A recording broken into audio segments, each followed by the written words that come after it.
चलो स्टार्ट करते हैं हम लोग class 12 M L Agarwal chapter number 2 inverse trigonometric function. देखो inverse trigonometric function, trigonometric function ये जो वर्ड है ये तुम लोग के लिए नया नहीं है। ट्रिगोनोमेट्रिक फंक्शन अब तक तुम लोग किए हो, क्लास 11 तक तुम लोग sine cos tan cosec sec cot अब तक पढ़ते हुए आए हो। वो क्या था? अपना ट्रिगोनोमेट्रिक फंक्शन था। लेकिन अब हम लोग पढ़ेंगे इनवर्स ट्रिगोनोमेट्रिक फंक्शन। पहले तो ये समझो कि इनवर्स फंक्शन के माने क्या होता है। अगर हम कुछ प्रैक्टिकल रियल लाइफ एग्जाम्पल का बात करें जहाँ पे इनवर्स का बात हो, तो ऐसा हम बोल सकते हैं कि जैसे कुछ ऐसा फंक्शंस होता है जिसका इनवर्स एग्जिस्ट करता है और कुछ ऐसा फंक्शन होता है जिसका इनवर्स एग्जिस्ट नहीं करता है। एज फॉर एग्जाम्पल अगर हम बोले कि हाँ, अगर हम इकोनॉमिक्स से एक एग्जाम्पल ले, अगर हम बोलते हैं कि demand is a function of price, सही है, demand is a function of price, तो क्या हम इसको इनवर्स उल्टा बोल सकते हैं कि price is a function of demand? Yes बोल सकते हैं, क्योंकि प्राइस जो है वो डिमांड का फंक्शन है। अगर एक्सेस डिमांड होगा तो प्राइस ज़्यादा होता है, अगर कम डिमांड होगा तो प्राइस क्या होता है? कम।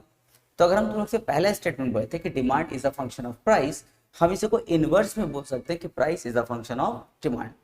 एक और हम एग्जाम्पल है, एक म्यूजिक से हम लोग एग्जाम्पल है। म्यूजिक म्यूजिक में देखना, जैसे जो म्यूजिशियन लोग होता है, तो देखना हम लोग जब म्यूजिशियन जब म्यूजिक बजाने आता है तो उन लोग के सामने एक बोर्ड लगा रहता है, उसमें एक पेपर रहता है ना, पेपर में म्यूजिक का जो वर्ड होता है वो लिखा रहता है, और उसको वो जो कोडिंग रहता है उसको देख करके वो लोग क्या करता है, म्यूजिक को प्ले करता है। जैसे गिटार बजा रहा है, वायलिन बजा रहा है, तो वो जो सिंबल्स था, जो राइटिंग था, उसको देख करके म्यूजिक हुआ। तो क्या ऐसा हो सकता है कि म्यूजिक से हम क्या उस सिंबल और कोड में जा सकते हैं? यस जा सकते हैं। आज के डेट में बहुत सारा सॉफ्टवेयर्स है जिसमें हम लोग अगर कनेक्ट करके, अगर तुम कोई भी धुन अगर बजाते हो, चाहे वो पियानो हो या वायलिन हो, तो तुम्हारा जो धुन होगा वो देखना ना, कंप्यूटर के उस ऐप में वो जो है ना सिंबल बना देगा। यानी कि सिंबल से म्यूजिक, फिर म्यूजिक से क्या हो गया? Symbol. This is the inverse function. लेकिन बहुत सारा ऐसा फंक्शन है जिसका इनवर्स एग्जिस्ट नहीं करता। अगर हम एक बात करें फिजिक्स का एक एग्जांपल लें, तो फिजिक्स में अगर हम ये बोले तुम लोग से कि velocity is a function of time, yes जानते हैं हम लोग कि वेलोसिटी टाइम का फंक्शन है। क्या हम इसका इनवर्स बोल सकते हैं कि time is a function of velocity? बिल्कुल नहीं। यानी कि बहुत सारा ऐसा फंक्शन है जिसका इनवर्स एग्जिस्ट करता है और कुछ ऐसा फंक्शन जिसका इनवर्स एग्जिस्ट नहीं करता है। ये तो रहा बात रियल लाइफ एग्जाम्पल का। लेकिन क्वेश्चन जब तुम लोग बनाना स्टार्ट करोगे तो वहां पे कुछ रियल लाइफ एग्जाम्पल नहीं मिलेगा। ये तो हम कंसेप्ट के लिए तुम लोग को बताया। वहां पे तुम लोग को फंक्शन दिखेगा एक्स के फॉर्म में, तो हम लोग समझेंगे कि अगर एक्स के फॉर्म में हम लोग को दिया रहेगा, जैसे वाई इक्वल्स टू 2x+1, अब हमसे पूछा जाएगा कि सर क्या इसका इन्वर्स एग्जिस्ट करता है? जैसे आप डिमांड और प्राइस में बोले इन्वर्स एग्जिस्ट करता है, वेलोसिटी ऑफ टाइम में बोले आप एग्जिस्ट इन्वर्स नहीं करता है वहां पे। तो क्या y इक्वल्स टू 2x+1 या y इक्वल्स टू 2x² + 1, क्या सर इस फंक्शन का इन्वर्स एग्जिस्ट करता है या नहीं? हम लोग उसको अब समझेंगे। जैसे देखो y इक्वल्स टू 2x+1, अभी x के फॉर्म में एक फंक्शन दिया, पूछा जाएगा कि क्या सर इस फंक्शन का इन्वर्स एग्जिस्ट करता है। फिर हम एक और एग्जांपल लेते हैं, जैसे y इक्वल्स टू 2x² + 1, क्या सर इसका इन्वर्स एग्जिस्ट करेगा या नहीं? इन्वर्स मतलब क्या होगा? जैसे यहाँ पे देखो y इक्वल्स टू 2x+1 है, इसका मतलब क्या होगा? y is the function of x। अगर तुम ऐसा दिखा दो x is the function of y, तो इसका मतलब इसका इन्वर्स एग्जिस्ट करता है। और अगर नहीं दिखा पाए कि x is the function of y, तो समझ जाना उसका इन्वर्स एग्जिस्ट नहीं करता है। जैसे यहाँ पे देखो +1 अगर हम यहाँ भेज दें तो क्या होगा? -1 और इक्वल्स टू में 2x। अगर हम x को रोक लें तो 2 कहाँ जाएगा? नीचे, और ऊपर क्या होगा? y-1। तो देखो x is equals to y-1/2। देखो ये तो ठीक है, एग्जिस्ट तो करता है। क्या कोई ऐसा भी सिंगल वैल्यू है जो इस फंक्शन को डज नॉट डिफाइन कर दे? बिल्कुल नहीं। यहाँ पे y के सभी वैल्यू के लिए, या फिर हम बोल सकते हैं for all the real values of y x exist, यानी कि x is a function of y, यानी कि इस फंक्शन का इनवर्स एग्जिस्ट करता है। चलो अब यहाँ पर आते हैं। यहाँ देखो y को 1 को यहाँ कर ले लें तो y-1 इक्वल्स टू क्या होगा? 2x²। तो यहाँ पे x² क्या हो जाएगा? y-1/2। अगर हम स्क्वायर को वहां भेजे तो क्या होगा? प्लस माइनस रूट हो जाता है y-1/2। अब देखो क्या y के सभी वैल्यू के लिए, for all values of y belongs to r, क्या हम लोग का x एग्जिस्ट करेगा? बिल्कुल नहीं करेगा। देखो अगर y के लिए तुम 0 सोच लो तो 0-1 क्या होगा? -1 -1/2, रूट के अंदर माइनस आ गया ना, तो ये क्या होता है? इमेजिनरी होता है। यानी कि for y equals to 0 x does not exist, and सिर्फ y का वैल्यू 0 नहीं बल्कि for all the negative values of y x does not exist, यानी कि x is not a function of y, x y का function नहीं है। तो इसका मतलब क्या हुआ, देखो इसका इनवर्स एग्जिस्ट नहीं करता है। अब ऐसे हम लोग के पास में अगर बहुत सारा एग्जाम्पल दे दिया जाए, ये तो खैर हम छोटा एग्जाम्पल है ना, अगर बहुत बड़ा बड़ा एग्जाम्पल हो या कुछ कॉम्प्लिकेटेड फंक्शंस हो जाए, जैसे ट्रिगोनोमेट्री की अगर हम बात करें तो थोड़ा कॉम्प्लिकेटेड होता है उसका कैलकुलेशन, भाई इससे तो कॉम्प्लिकेटेड होता है। अब अगर हम कोई कॉम्प्लिकेटेड फंक्शंस ले ले या कुछ हम ट्रिगोनोमेट्रिक फंक्शन ले ले, अब हम बोलेंगे बताओ क्या इसका इनवर्स एग्जिस्ट करता है, तो उसको इस तरह करके चेक करना हम लोग के लिए डिफिकल्ट हो जाएगा ना। तो क्या सर कोई शॉर्टकट तरीका है जिसे हम पता कर पाए कि हाँ कौन से फंक्शन का इनवर्स एग्जिस्ट करेगा, कौन से फंक्शन का नहीं करेगा, या सबको ऐसे ही सॉल्व करना पड़ेगा? नहीं, हम लोग के पास में शॉर्ट ट्रिक है जिससे हम लोग बिना सॉल्व किए हम लोग पता कर सकते हैं कि हम लोग का फंक्शन चाहे वो जैसा भी फंक्शन क्यों ना हो, चाहे सिंप्लीफाइड ऐसा सिंपल हो या कॉम्प्लिकेटेड क्यों ना हो, या वो ट्रिगोमेट्रिक फंक्शन ही क्यों ना हो, अगर हम लोग को देखना होगा कि उसका इनवर्स एग्जिस्ट करता है या नहीं, तो बिना सॉल्व किए बिना सिंप्लीफाई किए हम लोग बता सकते हैं। किसका हेल्प लेना होगा? हम लोग को हेल्प लेना होगा क्लास 11। क्लास 11 का कौन सा फंक्शन, कौन सा टॉपिक हम लोगों का? क्लास 11 का हम लोगों का one one function, one one function. जो तुम लोगों का क्लास 11 था, चैप्टर नंबर 2 था ना रिलेशन फंक्शन, उसमें देखो था वन वन फंक्शन। अब पहले ये समझो कि वन वन फंक्शन क्या होता है, उसके बाद ही आगे का हम लोग कंसेप्ट समझ पाएंगे। A function f from x to y, ये अपना एक्स होता है, ये क्या होता है? वाई होता है। A function f from x to y is called one-one function if and only if for different values of x having different elements or different image in y, जैसे 1 2 3 4, यहाँ पे जैसे मान लेते हैं 1 2, 1 2 नहीं, इसमें ए बी सी डी ले लेते हैं, ए बी सी डी। तो हम क्या बोले? अ function f is called one-one function कब? If and only if different element of x having different images in y, जैसे 1 के लिए a है, 2 के लिए b, 3 के लिए c, 4 के लिए d। देखो हर एक एक एलिमेंट्स के लिए देखो अलग अलग इमेज है ना, तो इसको हम लोग क्या बोलते हैं? One one. इसी से एक रिलेटेड आता है हम लोग का मेनी टू वन फंक्शन। अब वो क्या होता है? A function f is called many to one function from x to y if two or more element of x having same image in y, अगर दो या दो से ज्यादा एलिमेंट का सेम इमेज हो जाता है उसको हम क्या बोलते हैं? Many to one. जैसे कुछ ऐसा मान लेते हैं 1 2 3, यहाँ पे ए बी। अब जैसे 1 और 2 दोनों के लिए इमेज क्या है? ए, और 3 के लिए इमेज क्या बना? बी। इसको क्या बोलते हैं? मेनी टू वन बोलते हैं। लेकिन हम लोग डिस्कशन करेंगे किस पे? वन वन फंक्शन पे। A function f is called one one function if for different element of x having different images in y, इसको हम लोग क्या बोलेंगे? One one function. चलो अब देखते हैं, हम एक क्वेश्चन लिखते हैं y equals to 2x plus 1। देखो अगर तुम लोग यहाँ पे x का कोई एक वैल्यू सोचोगे, उसके वजह से देखना y का एक ही वैल्यू आएगा। जैसे अगर x के लिए सोचते हैं 1 तो y के लिए 3, x के लिए 2 तो y के लिए 5, x के लिए 3 तो y के लिए 7। For different element of x देखना having different images of y, x का एक वैल्यू के लिए y का एक ही वैल्यू एग्जिस्ट कर रहा है, ठीक है? तो इसको हम लोग क्या बोलते हैं? One one function. तो ये फंक्शन हम लोग का वन वन है। अगर कोई भी फंक्शन हम लोग का वन वन होता है उसी का इनवर्स एग्जिस्ट करता है। जैसे हम लोग देखे भी थे ना, इसका इनवर्स एग्जिस्ट कर रहा था क्योंकि ये वन वन है। अब हम एक और एग्जांपल लेते हैं, y equals to 2x square plus 1। अब देखो यहाँ पे टू एलिमेंट्स ऑफ x के लिए हैविंग सेम इमेज है। अगर तुम x का वैल्यू सोचते हो 1 तो y का वैल्यू कितना होगा? 3। अगर तुम x का वैल्यू सोचते हो -1 तब भी y का वैल्यू कितना होगा? 3 होगा। यानी कि -1 और 1 दोनों के लिए सेम इमेज आ रहा है, कितना? 3 आ रहा है। तो टू और मोर element of x having same image, इसको हम लोग क्या बोलते हैं? मेनी टू वन बोलते हैं। अगर कोई फंक्शन वन वन नहीं है तो समझ जाना उसका इनवर्स एग्जिस्ट नहीं करता है। तो देखना यही दो एग्जाम्पल हम लोग लिए थे ना, ये क्या था? इनवर्स इसका एग्जिस्ट करता था, इसका नहीं करता था। क्यों? क्योंकि ये वन वन है इसलिए इसका इनवर्स एग्जिस्ट करता है, और ये वन वन नहीं है इसलिए इसका इनवर्स एग्जिस्ट नहीं करता है। तो अगर कोई भी फंक्शन दिखा करके अगर तुमसे पूछा जाए कि क्या ये फंक्शन इनवर्स होगा, तो पहले चेक करना क्या क्या वो वन वन है। अगर वो फंक्शन हम लोग का वन वन होगा तो समझ जाना उसका इनवर्स एग्जिस्ट करेगा। और अगर कोई वैल्यू, अगर कोई फंक्शन अगर 1 1 नहीं होगा तो समझ जाना उसका इनवर्स एग्जिस्ट नहीं करता है।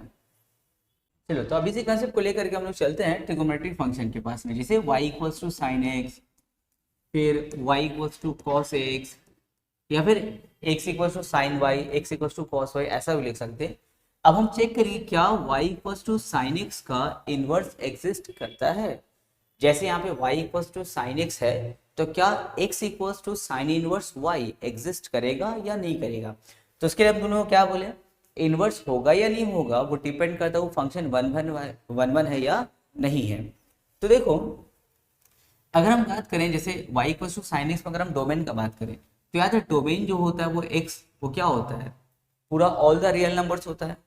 और अगर हम इसका बात करें रेंज का, यानी कि साइन का वैल्यू कहाँ से कहाँ तक होगा, तो साइन का रेंज क्या होता है -1 से 1, ठीक है। तो क्या for all the real values of x inverse of y equals to sine x exist, या हम बोल सकते हैं कि क्या x के सभी वैल्यूज के लिए साइन का इनवर्स एग्जिस्ट करता है या नहीं करता है। तो उसके लिए हम लोग को चेक करना पड़ता है 1 1 है या नहीं।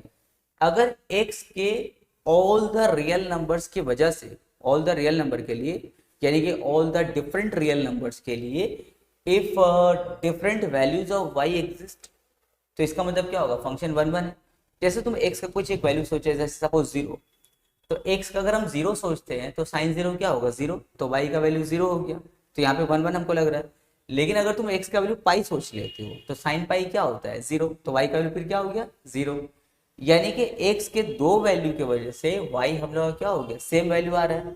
तो क्या ये 1 1 है या मेनी टू 1 है, the answer is many to 1। सिर्फ 0 और पाई नहीं बल्कि all the multiple of pi के लिए, जैसे 1 पाई 2 पाई 3 पाई 4 पाई, सब के लिए हम लोग का साइन क्या होता है 0 होता है। यानी कि ये फंक्शन क्या है, मेनी टू 1 है।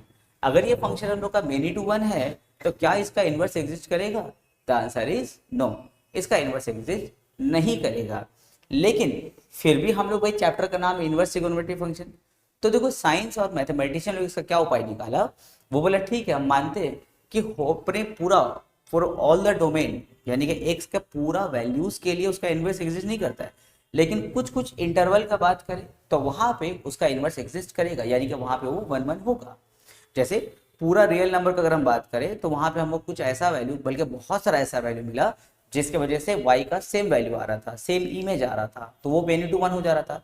लेकिन मैथमेटिशियन लोग उसको उपाय ये निकाला कि एक बड़ा सा इंटरवल देख रहे हैं उसको ब्रेक कीजिए, उसमें बहुत सारा ऐसा छोटा छोटा इंटरवल है जहां भी ये 1 1 हो जाता है, यानी कि वहां पे उसका इनवर्स एग्जिस्ट करता है। जैसे एग्जांपल देखो यहाँ पे देखो अगर हम लोग इसको रेस्ट्रिक्ट करते हैं, यहाँ पे अगर फुल डोमेन का बात करेंगे तब तो भाई ये मेनी टू 1 है, क्योंकि देखो यहाँ पर 0 है, यहाँ पे 0 हो गया है ना, यहाँ पे 0 के लिए 0, यहाँ पे पाई के लिए 0।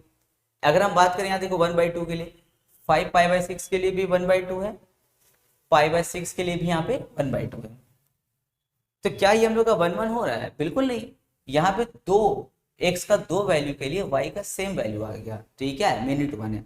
तो मैथमेटिशियन ने उसका क्या उपाय निकाला, इसके पूरे डोमेन को रेस्ट्रिक्ट कर दिया छोटे छोटे इंटरवल में। जैसे देखो इसके लिए यहाँ पे एक इंटरवल हम लोग लेते हैं, यहाँ से अगर -π/2 से अगर हम π/2 तक बात करें, इस इंटरवल में तुम लोग ध्यान से देखो क्या यहाँ पे कोई वैल्यूज रिपीट हो रहा है, बिल्कुल नहीं। For different values of x there exist different values of y, है ना। x के डिफरेंट वैल्यूज के लिए देखो y का डिफरेंट वैल्यूज आ रहा है ना, यानी कि इस इंटरवल का बात करें तो in this interval the function is 1 1 and in this interval the inverse of sine exist. तो यहाँ पे मैथमेटिशियन ने वही उपाय निकाला। अच्छा इसके अलावा सिर्फ यही इंटरवल नहीं है, there are infinite numbers of intervals where the inverse of sine exist, ठीक है। जैसे देखो बिसाइड -π/2 से π/2, देखो यहाँ पे π/2 से 3π/2, ये भी एक इंटरवल है where the function is 1 1 and the inverse exist. इसके अलावा 3π/2 से लेकर के 5π/2, यहाँ पर भी -3π/2 to -π/2, here also the function is 1 1, यानी कि यहाँ पे इनवर्स एग्जिस्ट करेगा। तो फुल डोमेन का हम लोग बात नहीं करते, उसको हम लोग क्या करते हैं छोटा छोटा इंटरवल में ब्रेक करते हैं, और जहाँ पे फंक्शन क्या होता है 1 1, यानी कि वहाँ पे इनवर्स एग्जिस्ट करेगा। लेकिन अब इसके तुरंत बाद में एक कंसेप्ट हम लोग का आता है principal values. Now what is the principal value? अब ये प्रिंसिपल वैल्यू क्या है? तो देखो, जितना भी इंटरवल होता है where the inverse of sine exist, वो सभी इंटरवल में जो स्टैंडर्ड एंगल के करीब करीब हो, खास करके वो पॉजिटिव हो, इसके अलावा वो ना स्टैंडर्ड एंगल में होना चाहिए। जैसे -π/2 से π/2, देखो ये सब स्टैंडर्ड एंगल है ना, बचपन से हम लोग इसको याद किए। लेकिन अगर हम बात करें 3π/2, 5π/2, ये स्टैंडर्ड एंगल नहीं है। स्टैंडर्ड एंगल कहाँ से कहाँ तक होता है? 0 से 90, 0, 30, 45, 60 एंड 90, ये क्या होता है? स्टैंडर्ड एंगल होता है। इससे हम लोग फैमिलियर हैं। तो प्रिंसिपल वैल्यूज मतलब क्या होगा ना, among the all possible intervals of sine inverse और where the sine inverse exist, उसमें वो इंटरवल जो स्टैंडर्ड एंगल में आता हो, उसी को हम लोग क्या बोलते हैं? प्रिंसिपल वैल्यूज बोलते हैं। जब तुमसे बोला जाएगा कि find the principal values of sine inverse, तो कहाँ से कहाँ तक होगा? -π/2 से π/2 तक होगा। क्यों? क्योंकि स्टैंडर्ड एंगल है। ठीक है, ऐसा नहीं कि सिर्फ यहीं पे इनवर्स एग्जिस्ट करता है, इनवर्स यहाँ पर भी एग्जिस्ट कर रहा है, and infinite number of interval where the inverse exist. लेकिन जो स्टैंडर्ड एंगल में आएगा वही हम लोग क्या होता है? प्रिंसिपल वैल्यूज होता है। जैसे देखो y = sin x यहाँ पे दिया हुआ है। अभी हम बोलेंगे बताओ यहाँ पे जो x है उसके लिए तो डोमेन जो होगा हम लोग क्या होगा? तो बोलोगे sir all the real number. लेकिन अब नहीं बोलेंगे, क्योंकि अगर हम बात करेंगे ऑल द रियल नंबर का तो इनवर्स एग्जिस्ट नहीं करेगा। तो हम लोग x का कौन कौन सा वैल्यू लेंगे? -π/2 से लेकर के π/2 तक लेंगे। इसके लिए इसका इनवर्स एग्जिस्ट करेगा। अगर तुम लोग x का वैल्यू -π/2 से π/2 तक अगर लेते हो इनवर्स के लिए, बाकी ऐसे देखा जाए तो भाई x जो इसका डोमेन होता है ना साइन का, ऑल द रियल नंबर होता है। लेकिन इनवर्स को ध्यान में रखते हुए हम क्या ले रहे हैं? -π/2 से π/2। अभी हम लोग डिस्कशन हुआ वहां पे। तो अगर x का वैल्यू तुम लोग -π/2 से π/2 लेते हो तो y का वैल्यू कहाँ से कहाँ तक होगा? -1 से 1 तक होगा, है ना। साइन ऑफ -π/2 क्या होता है? -1, एंड साइन ऑफ π/2 क्या होता है? 1। तो y का वैल्यू क्या होगा? -1 से 1। तो जो x का वैल्यू सोचते हैं वो हम लोग का क्या बनता है? डोमेन बनता है। और उससे जो y का वैल्यू आता है वो क्या होता है? हम लोग का रेंज होता है। लेकिन अगर हम यही इनवर्स का बात करें तो पलट जाता है, डोमेन बन जाता है रेंज, और रेंज बन जाता है हम लोग का डोमेन। इसको पलट देंगे हम लोग, जैसे ऐसे लिखेंगे y = sin इनवर्स x। तो यहाँ पे जो x का वैल्यू होगा, जैसे वहां पे हम लोग का डोमेन क्या था? -π/2 से π/2, वो हम लोग का क्या बनेगा? यहाँ पे रेंज बन जाएगा। रेंज हो जाएगा हम लोग का इनवर्स का क्या होगा? -π/2 से π/2। ठीक है, और उसका जो रेंज था वो क्या बन जाएगा? डोमेन बन जाएगा हम लोग का। कहाँ से कहाँ तक? -1 से 1 तक। अगर तुम लोग से पूछा जाएगा बताइए साइन इनवर्स का रेंज क्या होता है? साइन इनवर्स का रेंज, तो आंसर क्या होगा? -π/2 से π/2। और यही जो रेंज होता है इसी को हम लोग क्या बोलते हैं? Principal value.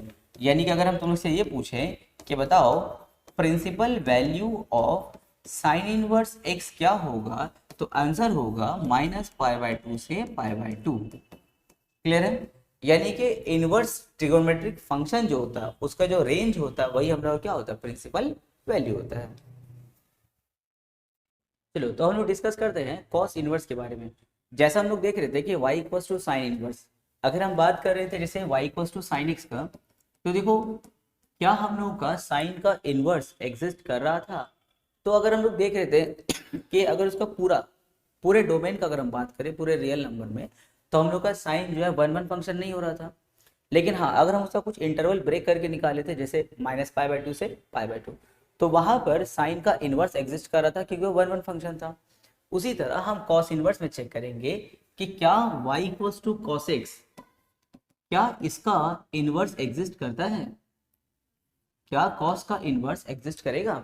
तो वही देखना होगा 1 फंक्शन। अगर हम लोगों का कॉस 1 फंक्शन होता है तो उसका इनवर्स एग्जिस्ट करेगा, और अगर वो 1 फंक्शन नहीं होगा तो उसका इनवर्स एग्जिस्ट नहीं करेगा। अगर हम बात करें कॉस के भी पूरे डोमेन के बारे में, तो कॉस के केस में भी जो डोमेन होता है यानी कि जो x का वैल्यू होता है फ्रॉम -∞ टू +∞, यानी कि ऑल द रियल नंबर्स होता है। लेकिन क्या ऑल द रियल नंबर्स में क्या हम लोग का कॉस फंक्शन 1 होगा? बिल्कुल नहीं। उसका एक छोटा सा एग्जाम्पल इस टेबल से समझ सकते हैं। अगर हम बात करें 0 से लेकर के 2π तक, क्या 0 से लेकर के 2π तक हम लोग का फंक्शन 1 है? बिल्कुल नहीं। यहाँ पे देखो, जैसे यहाँ पे अगर हम 0 डिग्री सोचते हैं तो कॉस का वैल्यू क्या है? 1। उसी तरह अगर हम कॉस का 3π/2 एक्स के लिए अगर हम 3π/2 सोचते हैं तो कॉस का वैल्यू क्या होगा 0। यानी कि यहाँ पे एक्स का ऐसा दो वैल्यू है जो वाई का सेम वैल्यू दे रहा है। यानी कि 0 से लेकर के 3π/2 तक बात करें या 0 से लेकर के 2π तक बात करें तो हम लोग का कॉस 1 नहीं है। तो हम ऐसा करते हैं कि एक इंटरवल ब्रेक करते हैं 0 से लेकर के पाई तक। अब 0 से लेकर के पाई तक को अच्छा से स्टडी करो, क्या यहाँ पर कोई वैल्यू रिपीट हो रहा है? बिल्कुल नहीं। यहाँ पे for different values of x there is a different value for y, है ना। एक्स का डिफरेंट वैल्यू के लिए वाई का डिफरेंट वैल्यू आ रहा है। यानी कि 0 से लेकर के पाई तक हम लोग का कॉस क्या है 1 फंक्शन है। यानी कि 0 से लेकर के पाई तक कॉस का इनवर्स एग्जिस्ट करेगा। तो अब ऐसा नहीं कि 0 से लेकर के पाई तक ही सिर्फ हम लोग का कॉस इनवर्स एग्जिस्ट करेगा, इसके अलावा और भी बहुत सारे इंटरवल्स है। देखो जैसे पाई से 2π तक, यहाँ पर भी हम लोग का फंक्शन क्या होगा 1 यानी कि इनवर्स एग्जिस्ट करेगा। उसी तरह 2π से 3π, -π से 0 एंड इसके अलावा infinite intervals are there where the cos function is 1 that means cos inverse exist.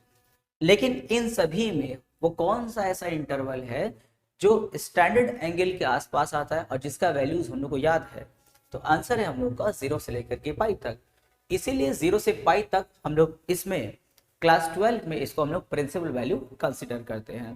ठीक है, तो अगर तुम लोग से रीजन पूछा जाए कि 0 से पाई तक ही क्यों प्रिंसिपल वैल्यू होता है, तो आंसर इज दैट कि 0 से लेकर के पाई तक सभी हम लोग का स्टैंडर्ड एंगल है और इसका वैल्यू हम लोग को याद है। इसीलिए सभी इनफाइनाइट इंटरवल्स में इस इंटरवल को प्रिंसिपल वैल्यू कंसिडर किया गया। चलो अब हम लोग देखते हैं 2.1 एक्सरसाइज में जो जो रिक्वायर्ड फॉर्मूला है उस पर हम लोग थोड़ा फोकस करते हैं। जो 2.1 में रिक्वायरमेंट है वो फॉर्मूला हम लिखेंगे। उसके बाद जब नेक्स्ट हम लोग 2.2 में जब डिस्कशन करेंगे तो 2.2 का सम स्टार्ट करने से पहले उसका फॉर्मूला हम लोग लिख लेंगे। फॉर्मूला देखो सबसे इंपॉर्टेंट है भाई, याद रखना। अगर तुमको फॉर्मूला याद है तो समझ लो तुम्हारा आधा सम ऐसे ही हो गया। Cos inverse, tan inverse, cosec inverse, sec inverse and cot inverse, ये सभी का प्रिंसिपल वैल्यूज क्या क्या होगा। प्रिंसिपल वैल्यूज देखो एकदम अच्छा से रट लोगे, जब तक याद नहीं होगा समझ बनाने स्टार्ट नहीं करोगे। साइन इनवर्स का प्रिंसिपल वैल्यू क्या होता है -π/2 से π/2। कॉस इनवर्स का प्रिंसिपल वैल्यू क्या होगा 0 से लेकर के पाई, क्योंकि यहाँ पे स्क्वायर ब्रैकेट है। स्क्वायर ब्रैकेट के माने क्या होता है, ये इंटरवल जो है 0 और पाई को इंक्लूड कर रहा है, माने पाई है वहां पे। जैसे tan इनवर्स के लिए देखो राउंड ब्रैकेट -π/2 से π/2, मतलब यहाँ पे हम लोग 90 इंक्लूड नहीं कर रहे हैं, less than 90 and greater then -90 है। कॉसिक इनवर्स के लिए क्या होगा हम लोग का -π/2 से 0, राउंड ब्रैकेट यूनियन 0 से π/2 फिर स्क्वायर ब्रैकेट। सेक के लिए हो जाएगा हम लोगों का 0 से π/2, राउंड ब्रैकेट यूनियन π/2 से लेकर के पाई तक, यहाँ पे स्क्वायर ब्रैकेट। उसके बाद में कॉट इनवर्स के लिए क्या हो जाएगा 0 से लेकर के पाई, 0 से लेकर के पाई तक कहाँ रहेगा राउंड ब्रैकेट में रहेगा। ये हो गया इसका प्रिंसिपल वैल्यूज। पहले प्रिंसिपल वैल्यू का अच्छे से याद कर लेना, उसके बाद सम स्टार्ट करना। ठीक है, चलो और एक सेट फॉर्मूला का यूज होगा। ये जो पहला सेट हुआ एक और सेट यूज होगा, देखो इसको स्क्रीनशॉट कर लो तुम लोग। देखो एक और सेट यूज होगा, साइन इनवर्स ऑफ -x क्या होता है minus of sine inverse x। Cos inverse of -x क्या होगा pi minus cos inverse x। Tan inverse of -x क्या होगा minus of tan inverse x। Cosec inverse of -x क्या होगा minus cosec inverse x।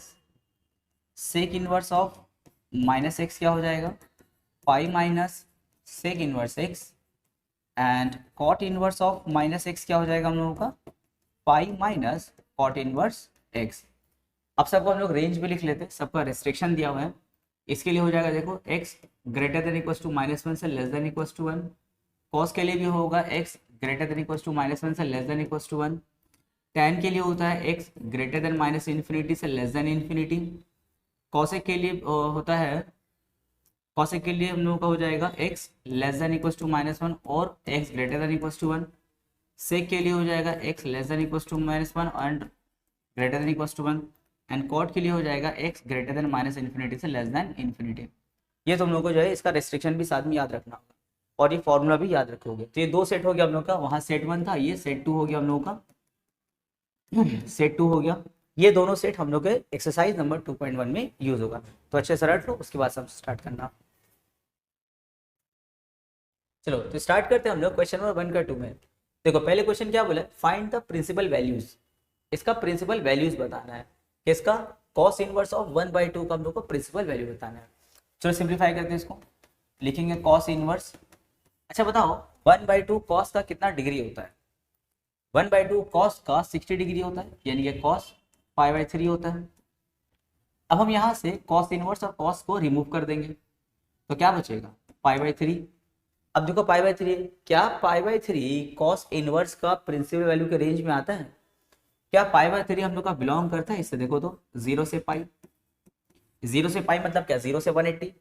क्या हम लोग का 60 डिग्री 0 से 180 के बीच में आता है, यस आता है। तो बताइए हम लोग का आंसर हो गया π/3। उसी तरह क्वेश्चन नंबर 2 का वन देखो, सेक इनवर्स 2/√3। तो बताओ 2/√3 सेक का कितना डिग्री होता है। तो 2/3 सेक का हम लोग का हो जाता है 30 डिग्री, यानी कि π/6। अब देखो यहाँ से अगर हम सेक और सेक इनवर्स को रिमूव करते हैं, तो क्या π/6 हम लोग के सेक इनवर्स के प्रिंसिपल वैल्यू के रेंज में आता है। सेक इनवर्स का एक बार देख लो, प्रिंसिपल वैल्यू क्या था, 0 से π/2 फिर π/2 से पाई, यानी कि 0 से 90 फिर 90 से 180 था। तो क्या ये 30 डिग्री उसमें आता है, यस आता है। तो लिखेंगे π/6 बिलोंग्स टू, किसे बिलोंग करेगा, 0 से π/2 राउंड ब्रैकेट यूनियन π/2 से पाई। देखो बिलोंग कर रहा है इसमें, 3 हम लोग का answer.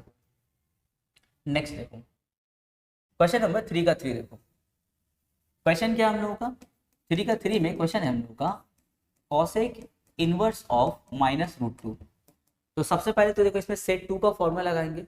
Cosec inverse of -x क्या था, माइनस कॉसेक इनवर्स x था, है ना। देखो फॉर्मूला क्या था सेट 2 का, कॉसेक इनवर्स ऑफ -x क्या होता है, माइनस कॉसेक इनवर्स x, ये ना होता है। तो कॉसेक इनवर्स ऑफ -√2 क्या होगा, माइनस कॉसेक इनवर्स ऑफ √2। अब हमको बोलो कि √2 कॉसेक का कितना डिग्री होता है, 45 होता है। तो लिखेंगे कॉसेक 45 यानी कि π/4। अब अगर हम यहाँ से कॉसेक और कॉसेक इनवर्स को अगर रिमूव करते हैं, तो आंसर क्या हो जाएगा, -π/4 हो जाएगा। तो क्या -π/4 कॉसेक इनवर्स के प्रिंसिपल वैल्यूज के रेंज में आता है। तो देखते हैं कॉसेक इनवर्स के लिए हम लोग क्या दिया हुआ था, दिया हुआ था हम लोगों का -π/2 से 0 यूनियन 0 से π/2, ये दिया हुआ था। तो क्या -45 आएगा, यस। ये -90 से 0 की तरफ गया, अगर कोई इंटरवल -90 से 0 की तरफ आ रहा तो बीच में तो -45 भी तो उसको मिला, है ना, यानी कि -π/4 इस इंटरवल से बिलोंग करता है। तो बिलोंग्स टू दिस, तो आंसर क्या हो जाएगा, -π/4 हो जाएगा। उसी तरह 4 का 2 देखो, सेक इनवर्स ऑफ -2/3। तो इसमें भी सेक 2 का पहले फॉर्मूला लगाएंगे। सेक इनवर्स ऑफ -x क्या है, pi minus sec inverse x है। तो x के जगह में तो भाई 2/√3 है ना। अभी देखो हम लोग फॉर्मूला याद किए ना, सेक इनवर्स ऑफ -x क्या होता है, pi minus sec inverse x। तो यहाँ पे x के जगह में रोल कौन प्ले कर रहा था, 2/√3। Sec inverse of -x, x के जगह में 2/√3 था। तो फॉर्मूला क्या है, pi minus sec inverse x। तो x के जगह में कौन आ गया, 2/√3 आ गया। अब बोलो 2/√3 सेक का कितना डिग्री होता है, 30 डिग्री होता है। तो लिखेंगे सेक 30 यानी कि सेक π/6। अब यहाँ हो जाएगा पाई माइनस सेक और सेक इनवर्स रिमूव कर देंगे तो क्या हो जाएगा, π/6 हो जाएगा। एलसीएम ले लेंगे तो हो जाएगा 5π/6। क्या 5π/6 हम लोगों का बिलोंग करता है इससे। सेक इनवर्स का हम लोग का इंटरवल क्या दिया हुआ था, 0 से π/2 यूनियन π/2 से पाई। तो देखो क्या हम लोग का 5π/6 इस इंटरवल में बिलोंग करता है। 5π/6 मतलब कितना होगा, 150 डिग्री। 5π/6 मतलब 150। तो यहाँ देखो 90 से 180 की तरफ गया, तो 90 से 180 के बीच में तो आता है 150, यानी कि ये इससे बिलोंग करता है। तो हम लोग आंसर क्या होगा, 5π/6 होगा। नेक्स्ट क्वेश्चन देखो। अब ये क्वेश्चन देखिए तो तुम लोग को समझ में आ रहा होगा, सर ये तो बहुत ही आसान है। हम लोग एक काम करते हैं, साइन इनवर्स और साइन को रिमूव कर देते हैं। अब तुम साइन इनवर्स और साइन को रिमूव करोगे तो आंसर क्या होगा, 4π/3। अब इतना इजी क्वेश्चन तो 12 में उम्मीद नहीं है मिलेगा। तो देखो अगर तुम इसको रिमूव करते हो तो क्या मिलेगा, 4π/3। और बताओ क्या 4/3 साइन इनवर्स का प्रिंसिपल वैल्यू में लाई करता है? साइन इनवर्स के लिए प्रिंसिपल वैल्यू क्या है, -π/2 से π/2, यानी कि -90 से +90। लेकिन 4π/3 का मतलब क्या होता है, 4π/3 का मतलब होता है 240 डिग्री। तो क्या -90 से 90 के बीच में 240 डिग्री आता है? बिल्कुल नहीं, 240 डिग्री तो इससे क्रॉस कर जाएगा, यानी कि 4π/3 नॉट बिलोंग्स टू दिस। तो अब क्या करें, तो उस केस में हम लोग उपाय निकालते हैं। लिखेंगे यहाँ पे साइन इनवर्स, और यहाँ पे साइन 4π/3 को देखो तो हम ऐसा लिख सकते हैं, साइन पाई प्लस π/3। अगर तुम लोग पाई प्लस π/3 का एलसीएम लेते हो, उसको सिंप्लीफाई करते हो तो क्या आएगा, 4π/3 आएगा। अच्छा अब उसमें साइन और साइन इनवर्स को कोई रिमूव मत कर देना अभी। अगर अभी रिमूव कर दोगे तो बचेगा क्या, पाई प्लस π/3, मतलब वही 4π/3। तो अभी मत रिमूव कर देना, इसको क्वाड्रेंट घुमा दो तब रिमूव करना। जैसे देखो sine inverse sine pi plus π/3, pi plus π/3, देखो यहाँ से यहाँ तक पाई है, यहाँ से तक पाई, फिर प्लस कौन सा क्वाड्रेंट हो गया, थर्ड क्वाड्रेंट। पाई प्लस π/3 मतलब क्या हो गया, थर्ड क्वाड्रेंट। अब बताओ थर्ड क्वाड्रेंट में साइन क्या होता है, नेगेटिव होता है, क्योंकि फर्स्ट क्वाड्रेंट ऑल पॉजिटिव, यहाँ पे साइन और कॉसेक पॉजिटिव, यहाँ पे टैन और कॉट पॉजिटिव, और यहाँ पे कॉस और सेक पॉजिटिव। तो थर्ड क्वाड्रेंट में हम लोग का जो साइन है वो क्या होता है, नेगेटिव होता है। ये तो टैन और कॉट का घर है, तो साइन क्या होगा, नेगेटिव होगा, यानी कि माइनस। अच्छा पाई है तो पाई के माने नो चेंज, साइन हम लोग क्या रहेगा, साइन ही रहेगा। अब इसका काम खत्म हो जाता है, बचा कौन, π/3 बचा। अब देखो इसमें सेट 2 का फॉर्मूला लगा दो, साइन इनवर्स ऑफ -x क्या होता है, माइनस साइन इनवर्स x, है ना। सेट 2 का फॉर्मूला देखो, साइन इनवर्स ऑफ -x क्या होता है, माइनस साइन इनवर्स x होता है। तो sign inverse of -x, x के जगह में कौन है, ये पूरा x के जगह में, तो होगा माइनस साइन इनवर्स x के जगह में साइन π/3। अब यहाँ से काम करो, साइन और साइन इनवर्स को रिमूव कर दो, तो क्या बचेगा, यहाँ पे माइनस और यहाँ π/3। अब बोलो क्या -π/3 इस इंटरवल में बिलोंग करता है, यस बिलोंग करेगा। देखो बिलोंग्स टू -π/2 से लेकर के कहाँ तक, π/2 तक।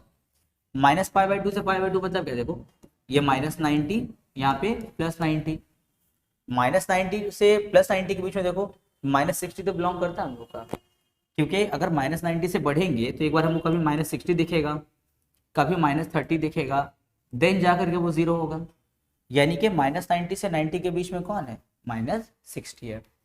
तो ये हो गया हम लोग का आंसर। देखो क्वेश्चन नंबर 3 में क्या है, tan इनवर्स tan ऑफ 3π/4। अगर यहाँ पर भी देखो, अगर हम लोग tan इनवर्स और tan को रिमूव कर देते हैं तो क्या बचेगा, 3π/4 बचेगा। तो देखो क्या 3π/4 tan इनवर्स के प्रिंसिपल वैल्यू में लाई करता है।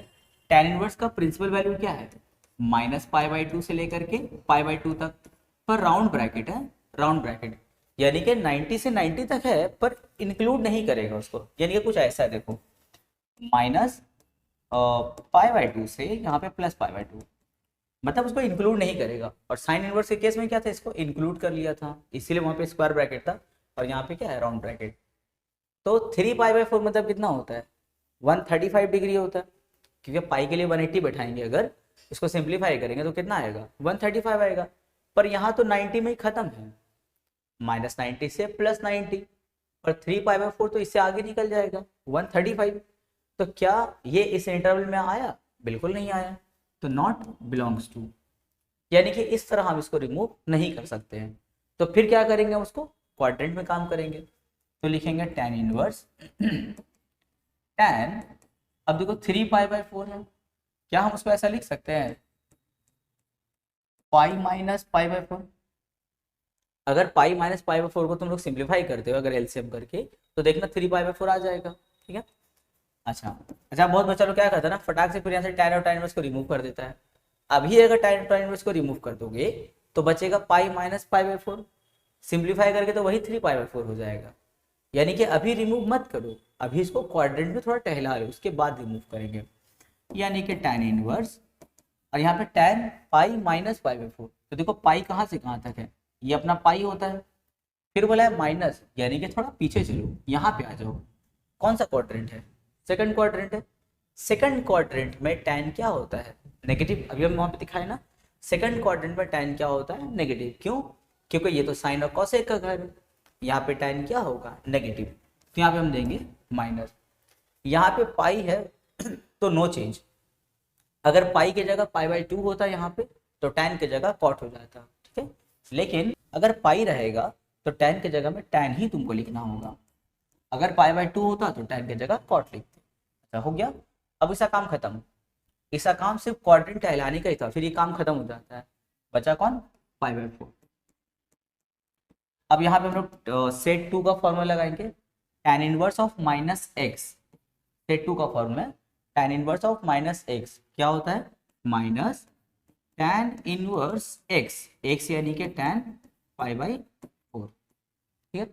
अब यहाँ से हम tan और tan इनवर्स को क्या करेंगे, रिमूव कर देंगे, तो क्या बचा, माइनस पाई बाई 4, यानी कि -45। ठीक है, यहाँ तो देखो लाई करेगा, ये -90 से +90 की तरफ जा रहा था, तो बीच में तो -45 से मुलाकात होगा। देखो यहाँ -90 है, यहाँ पे +90 है।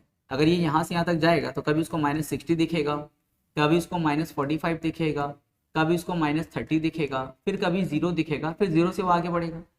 यानी कि -90 से 90 के बीच में उसको कहीं -45 दिखा, तो देखो लिखेंगे -π/4 बिलोंग्स टू -π/2 से π/2। ये हो इसका आंसर। क्वेश्चन नंबर 8 में देखो, बोला है find the domain of the following functions. क्या बताना है हम लोग को, डोमेन बताना है। तो स्टार्टिंग में देखना, वीडियोस के स्टार्टिंग में जब हम प्रिंसिपल वाले तुम लोग को समझाना स्टार्ट किए थे, तो वहां पे कुछ हम डोमेन और रेंज के बारे में लिख रहे थे ना। जैसे यहाँ पे देखो साइन इनवर्स एक्स है, अगर हम बोलेंगे इसमें इसका डोमेन क्या है, यानी कि एक्स का वैल्यू कहाँ से कहाँ तक जाएगा, इसको बोलते हैं डोमेन। और रेंज के माने होता है पूरे साइन इनवर्स का वैल्यू। तो पूरा साइन इनवर्स का जो रेंज था वो -π/2 से π/2 के बीच में है, वो रेंज। डोमेन के माने होता है एक्स का पॉसिबल वैल्यूज। तो एक्स का हम क्या लिखे, देखो ग्रेटर देन इक्वल टू -1 से लेस देन इक्वल टू 1 तक लिखे थे ना। ये होता है हम लोग का साइन इनवर्स का डोमेन। और साइन इनवर्स का रेंज क्या होता है, -π/2 से लेकर के π/2 तक, ठीक है। तो साइन इनवर्स के साथ में जो भी रहेगा उसका डोमेन कहाँ से कहाँ तक होगा, -1 से 1 तक होगा। यहाँ देखो लिखा हुआ है साइन इनवर्स ऑफ 1 - x। तो साइन इनवर्स के साथ 1 - x है ना, तो बताओ 1 - x कहाँ से कहाँ तक लाई करेगा। यहाँ जैसे साइन इनवर्स x था तो x -1 से 1 तक जाएगा। उसी तरह यहाँ पे साइन इनवर्स 1 - x है, इसका मतलब हम लोग का जो 1 - x होगा वो -1 से ग्रेटर और 1 से क्या होगा, लेसर होगा।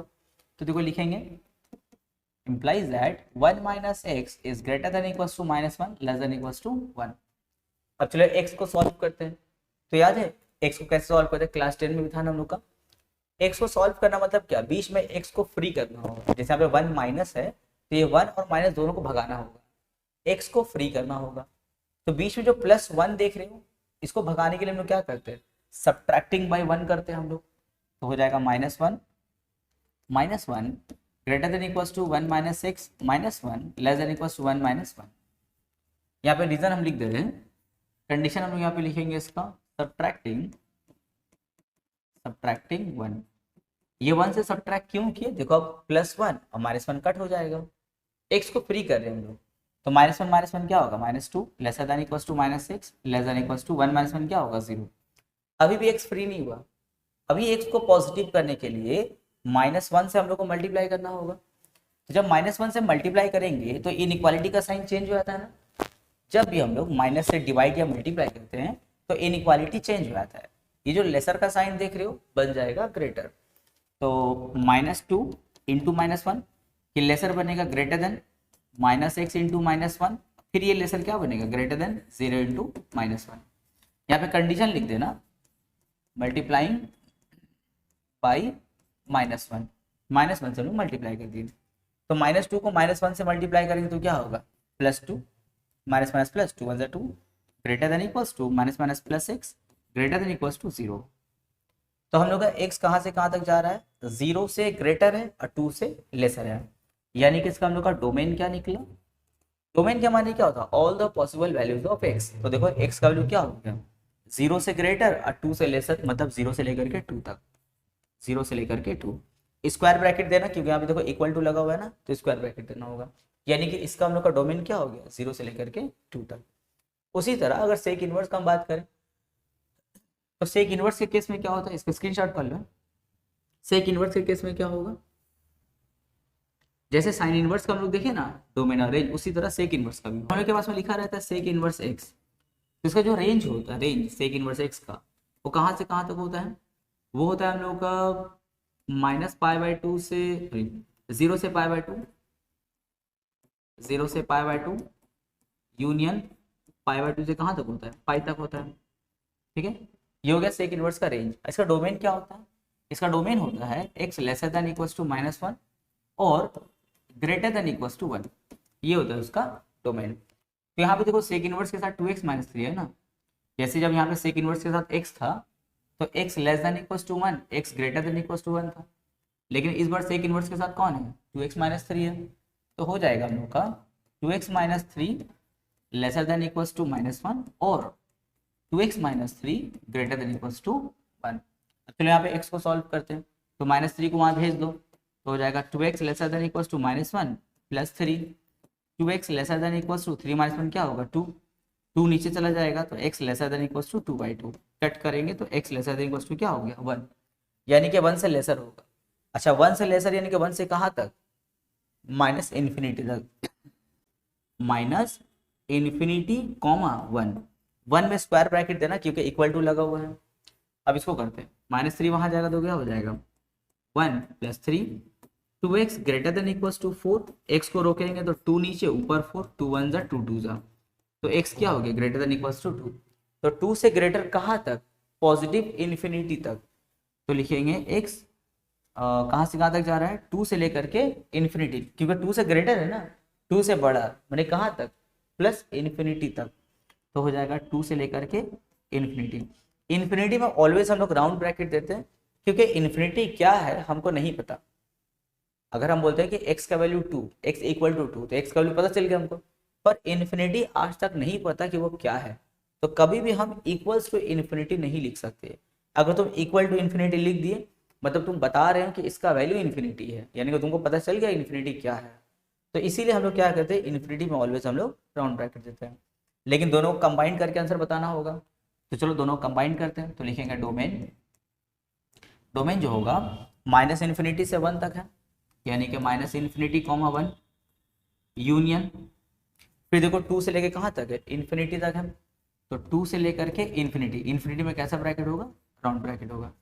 तो इसका डोमेन क्या हो गया, -इन्फिनिटी से 1 कॉमा 2 से लेकर के पॉजिटिव इन्फिनिटी तक। देखो क्वेश्चन नंबर 11 में है cot inverse 3/4 equals to x, find the value of cos x, cos का वैल्यू हम लोग को फाइंड करना है। देखो क्वेश्चन में ना बहुत दिमाग लगाने का है और इसी के तरह हम लोग का 3-4 क्वेश्चन है। इसमें जो एकदम सबसे इंपॉर्टेंट एंड जो रिक्वायर्ड कंसेप्ट है हम वो डिस्कस करेंगे तुम लोग से। उसके बाद देखना कभी भी इस तरह के सम में भूल नहीं करोगे।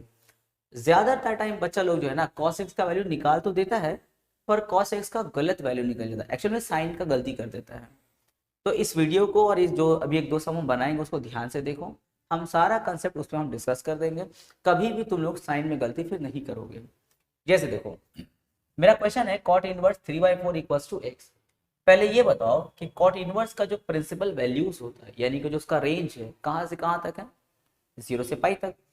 अगर मेरा cot इनवर्स 3/4 अगर 0 से पाई है तो मेरा x भी क्या होगा 0 से पाई, क्योंकि दोनों इक्वल है। तो हम लिख सकते हैं x बिलोंग्स टू 0 से पाई। अब सर आप अचानक से ये क्यों लिख रहे हैं, तो अभी तुम लोगों को समझ में आ जाएगा। अब एक काम करो, cot इनवर्स को वहां भेजेंगे तो क्या बन जाएगा cot x, यानी कि हम लोग का cot x क्या हो गया 3/4 हो गया।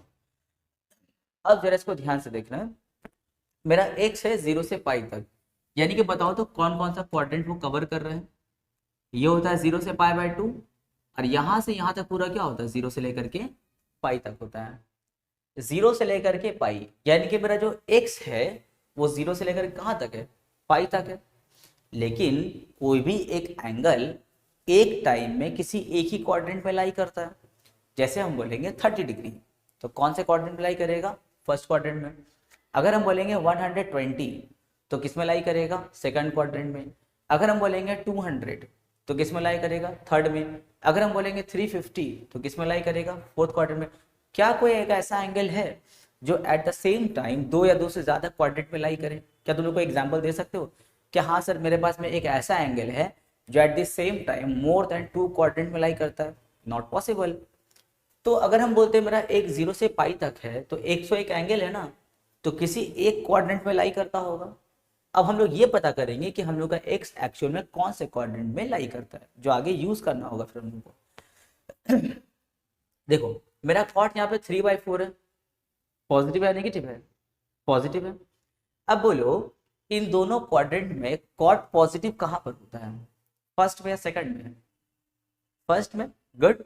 फर्स्ट क्वाड्रेंट में तो भाई सभी पॉजिटिव होता है ना, यानी कि हम लोग का कॉट किस में लाई कर रहा है? फर्स्ट क्वाड्रेंट में लाई कर रहा है, क्योंकि सेकंड में तो कॉट नेगेटिव हो जाता है।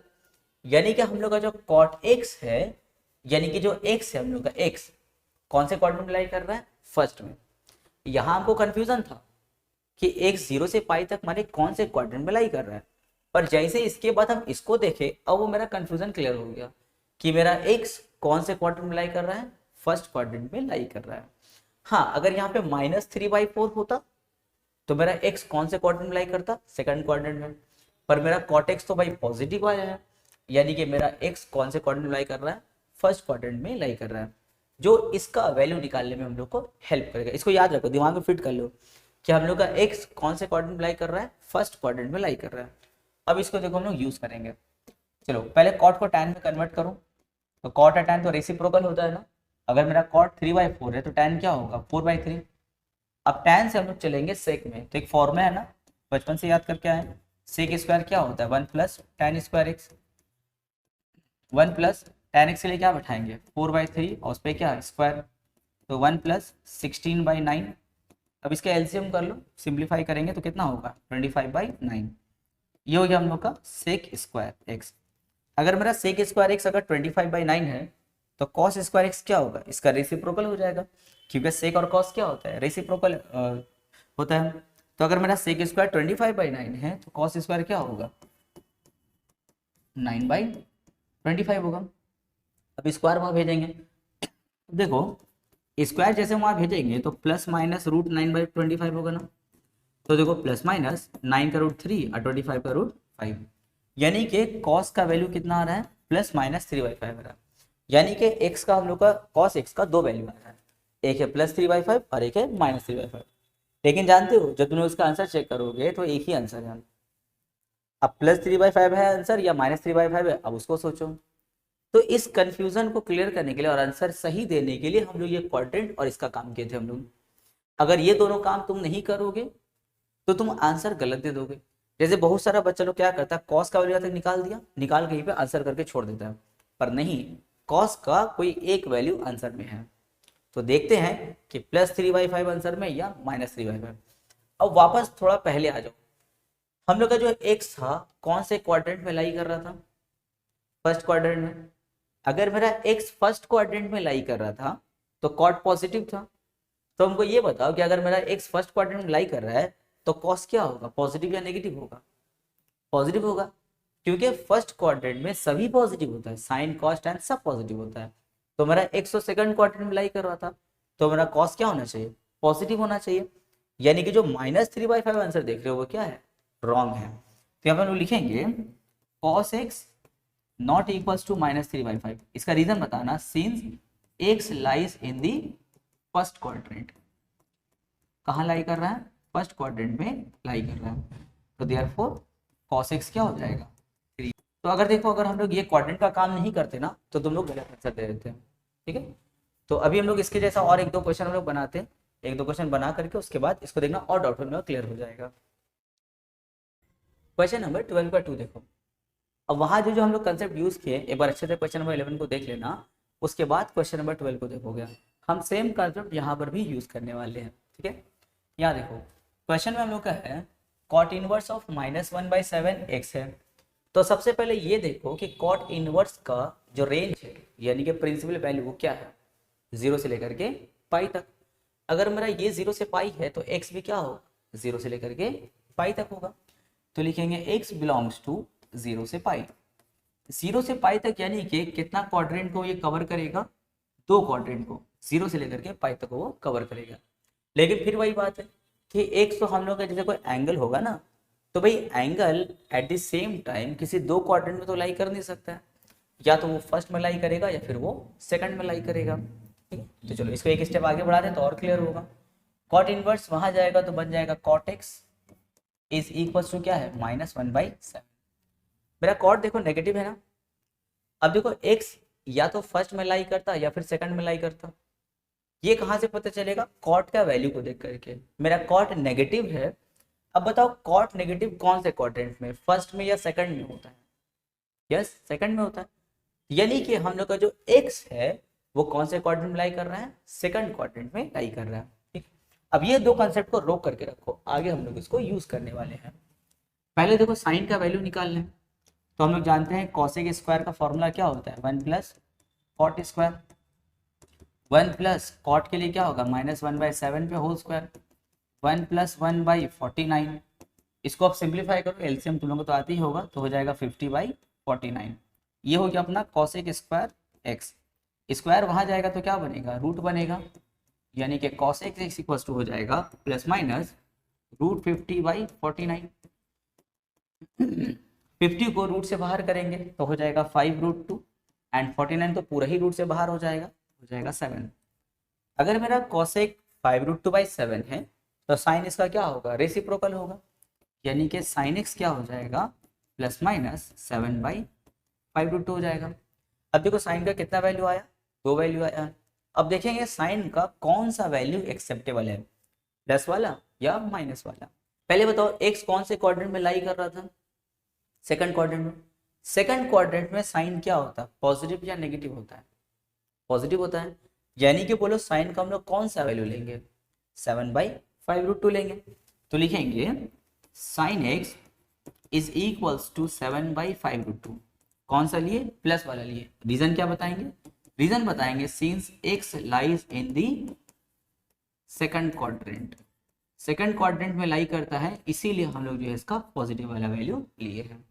तो एक आंसर हो गया साइन एक्स। अब आता है कॉस। अच्छा बताओ तो कॉस नेगेटिव आना चाहिए या पॉजिटिव आना चाहिए, सेकंड क्वाड्रेंट में लाई कर रहा है ना, तो सेकंड क्वाड्रेंट में कॉस क्या होता है, नेगेटिव होता है, यानी कि कॉस का वैल्यू क्या आना चाहिए, नेगेटिव आना चाहिए। तो उसको हम लोग यहीं से सॉल्व कर लेंगे। कॉट का फॉर्मूला क्या है, देखो कॉट क्या दिया हुआ है, -1/7 दिया हुआ है। कॉट का फॉर्मूला क्या होता है, कॉस बाई साइन होता है, और इक्वल टू में क्या, -1/7। साइन को वहाँ भेज देंगे हम लोग, तो हो जाएगा हम लोग का cos x is equals to -1/7 into sine. तो हो जाएगा cos x is equals to -1/7 into sine कितना है, देखो साइन हम लोग का निकला था 7/5√2, यहाँ पे लिखेंगे 7/5√2। 7 कट करेंगे तो क्या हो गया, -1/5√2।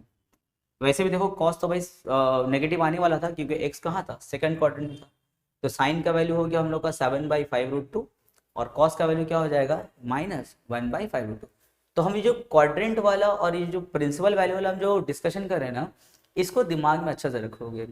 अगर ये दोनों तुमको कंसेप्ट क्लियर हो गया है तो आंसर में जो साइन का गलती कभी नहीं करोगे। अब बहुत बच्चे लोग क्या करता है, क्वेश्चन देखता है, बनाने स्टार्ट कर देता है और लास्ट में जाकर के कंफ्यूज हो जाता है कि कौन सा आंसर ले, प्लस वाला ले या माइनस वाला ले, इसमें वो लोग कंफ्यूज हो जाता है। तो हमेशा क्वाड्रेंट और इसको ध्यान में रखोगे तो कभी भी साइन का गलती तुमको नहीं करोगे। क्वेश्चन नंबर 13, ये तो खैर बहुत इजी क्वेश्चन है। देखो यहाँ पे सबसे पहले इसमें काम करेंगे हम लोग, उसके बाद ये पूरा सिंप्लीफाई होगा। लेकिन ध्यान रखना जहां पर भी साइन या साइन इनवर्स को रिमूव करेंगे, या जैसे यहाँ पे कॉस और कॉस इनवर्स को जब रिमूव करना होगा, तो हमेशा देखना जब तुम रिमूव कर रहे हो तो क्या वो प्रिंसिपल वैल्यू में आता है या नहीं आता है। अगर वो प्रिंसिपल वैल्यू में आएगा तभी उसको हम लोग रिमूव कर सकते हैं, और नहीं तो फिर वो क्वाड्रेंट का काम करना होगा। जैसे यहाँ पे देखो साइन π/6। अच्छा यहाँ पे देखो सेट टू वाला फॉर्मूला पहले यूज करना होगा ना, sign inverse of -6। Sign inverse of -6 क्या होता है, माइनस साइन इनवर्स x, यानी कि ये माइनस बाहर आ जाएगा ना, तो बाहर आकर के इससे मल्टीप्लाई हो जाएगा, माइनस माइनस प्लस। अब होगा यहाँ पे साइन इनवर्स √3/2। समझ में आया क्या किया हम? सेट वन वाला फॉर्मूला यूज किए। Sign inverse of minus x क्या होता है? Minus sine inverse x. तो माइनस बाहर आएगा, माइनस माइनस प्लस हो गया। अब देखो यहाँ पे साइन, यहाँ पे हो जाएगा pi by 6 plus sine inverse. अब बोलो √3/2 साइन का कितना डिग्री होता है? √3/2 साइन का 60 डिग्री होता है, यानी कि साइन पाई/3 होता है। अब देखो यहाँ पे साइन, यहाँ पे पाई/6, और यहाँ से अगर हम साइन और साइन इनवर्स को रिमूव करते हैं तो क्या आएगा? पाई/3। तो क्या पाई/3 साइन इनवर्स का प्रिंसिपल वैल्यू में आता है? यस आता है। तो यहाँ पे लिखेंगे पाई/3 बिलोंग्स टू -पाई/2 से लेकर के पाई/2 तक। ठीक है, तभी हम लोग इसको रिमूव कर पाएंगे। अब इसको रिमूव कर दो तो क्या बचेगा? पाई/3 बचेगा। क्या हो जाएगा? साइन, अच्छा पाई/6 और पाई/3 का तुम लोग एलसीएम लेकर इसको सिंप्लीफाई करोगे तो आ जाएगा पाई/2। ठीक है, ऐसे में देखो ना 30 + 60 क्या 90 होता है, तो साइन पाई/2, और साइन पाई/2 का वैल्यू क्या होता है? 1 होता है। हो गया। नेक्स्ट क्वेश्चन देखो, यहाँ आते हैं कॉस। अच्छा यहाँ पर देखो सेट 2 का पहले फॉर्मूला यूज करना होगा ना, cos inverse of -x। Set 2 में कॉस इनवर्स ऑफ -x क्या था? Pi minus cos inverse x। यहाँ पे x के जगह में कौन है? √3/2 है। कॉस इनवर्स ऑफ -x क्या होगा? Pi minus cos inverse x, यानी कि √3/2, और यहाँ पे क्या है? पाई/6। अब यहाँ हो जाएगा cos pi minus cos inverse. अब बोलो √3/2 कॉस का कितना डिग्री होता है? 30 डिग्री होता है, यानी कि कॉस पाई/6 होता है, और यहाँ प्लस में क्या है? पाई/6। अब यहाँ से कॉस, यहाँ पे पाई माइनस, अब यहाँ से कॉस और कॉस इनवर्स को रिमूव कर देंगे तो क्या बचेगा? पाई/6, और यहाँ पर भी देखो क्या है? प्लस पाई/6 है। देखो तो यहाँ पे 3 टर्म में कोई 2 टर्म कैंसिल होगा ना, -पाई/6 प्लस पाई/6, क्या बचा? Cos pi. अब भाई कॉस पाई का तो वैल्यू हम लोग को याद रखना होगा। कॉस पाई क्या होता है? -1 होता है। क्वेश्चन नंबर 14 देखो, प्रूव दैट। अभी जैसे 30 नंबर के पूरा वैसे ही है, बस यहाँ पे जस्ट प्रूव करना है। तो प्रूव में क्या करते हैं? एलएचएस आरएचएस करते हैं ना। अपना एलएचएस क्या देखो? Sine inverse of -1/2 plus cos inverse of -√3/2, और आरएचएस क्या हम लोग का देखो? आरएचएस हम लोग का 2π/3। तो दोनों में हम लोग क्या करेंगे? पहले सेट 1 का, सॉरी सेट 2 वाला फॉर्मूला यूज करेंगे। साइन इनवर्स ऑफ -x क्या होता है? माइनस साइन इनवर्स x, यानी कि 1/2। यहाँ पर भी फॉर्मूला यूज करेंगे। तो कॉस इनवर्स ऑफ -x क्या था सेट 2 में? पाई minus cos inverse of x था, है ना। पहले सेट 2 का फॉर्मूला यूज किया, थोड़ा इजी हो गया। माइनस साइन इनवर्स, अब लो 1/2 साइन का कितना डिग्री होता है? 30 डिग्री, यानी कि साइन पाई/6, और यहाँ पे पाई माइनस कॉस इनवर्स, बोलो √3/2 कॉस का कितना डिग्री होता है? 30 डिग्री, यानी कि कॉस पाई/6। अब यहाँ से हम लोग साइन और साइन इनवर्स को रिमूव कर देंगे तो क्या बचेगा? -पाई/6 प्लस पाई माइनस, यहाँ पर भी कॉस और कॉस इनवर्स को हम लोग रिमूव कर देंगे तो क्या बचेगा? -पाई/6। अब यहाँ पे इसको हम लोग एलसीएम करेंगे, तो इसका नीचे पूछा मतलब क्या है? 1 है। तो 6 1 और 6 का एलसीएम क्या होगा? 6। 6 को 6 से डिवाइड, 1 उसको ऊपर वाले -पाई से मल्टीप्लाई तो -पाई।